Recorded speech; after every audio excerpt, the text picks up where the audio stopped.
No, we do have a massive deficit with Ireland, because Ireland was very smart. They took our pharmaceutical companies away from presidents that didn't know what they were doing.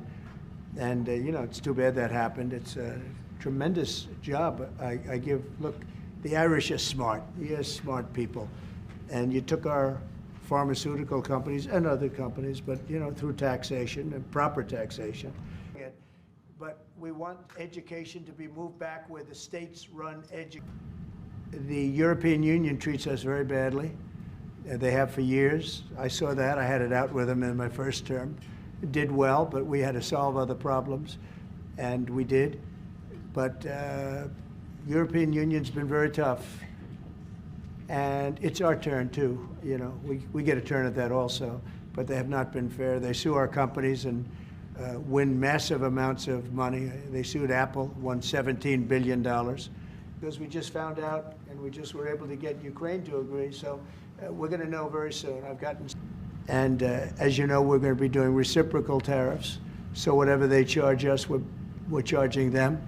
Nobody can complain about that. Whatever it is, it doesn't even matter what it is. If they charge us 25 or 20% or 10% or 2% or 200%, then that's what we're charging them. And when these characters took over, we went from the tariffs that we're talking about, and again, reciprocal. I think that the tariffs, there are some cases where they're a little beyond reciprocal, because, you know, we've been abused for a long time as a country. We have been abused really for a long time, and we will be abused no longer. Finished. It's crazy. Over nothing, and it's not going to go anywhere. It's just out. The EU was set up in order to take advantage of the United States. Including Ireland? Is Ireland taking advantage of the US?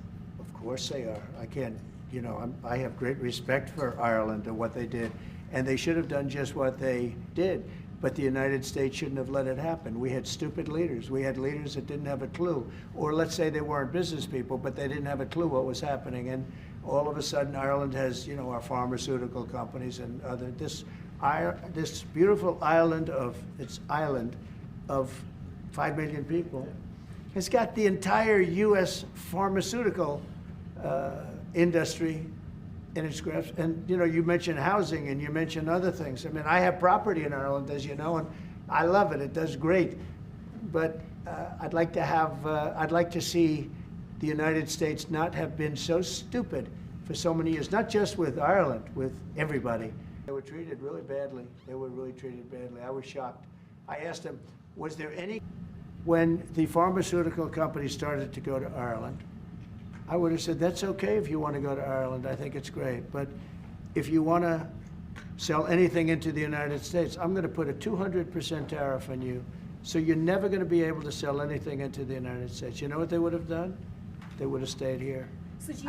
Well, I'd love to have them back. I mean, I'd love to have them back, but sure, I'll always have flexibility. But there will be very little flexibility once we start. April 2nd is going to be a very big day for the United States of America.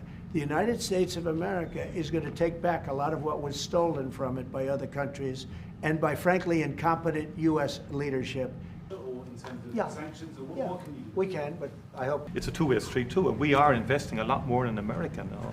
And people may not realize, but Ryanair, one of our biggest airlines, for example, AirCap, they buy more, the two of them together buy more Boeing airplanes than anybody else outside of America.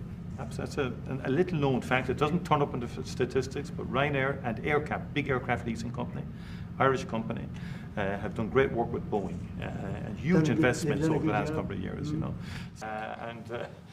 You know, again, I think it's about... There's a massive deficit. I don't mean by a little bit. I mean, there's a massive deficit that we have with Ireland and with other countries too. And we want to sort of even that out as nicely as we can, and we'll work together. We're going to work together great, but the deficit is massive. Why in the world would you let Rosie O'Donnell move to Ireland? I understand fully where the president is coming from. I think there's actually room. Now we can discuss all this. I think there's room for those companies to grow in America, and many of them, by the way, have already announced fairly significant manufacturing investments now. It's true. Just for Ireland. And that means genetically I'm not going to mess around.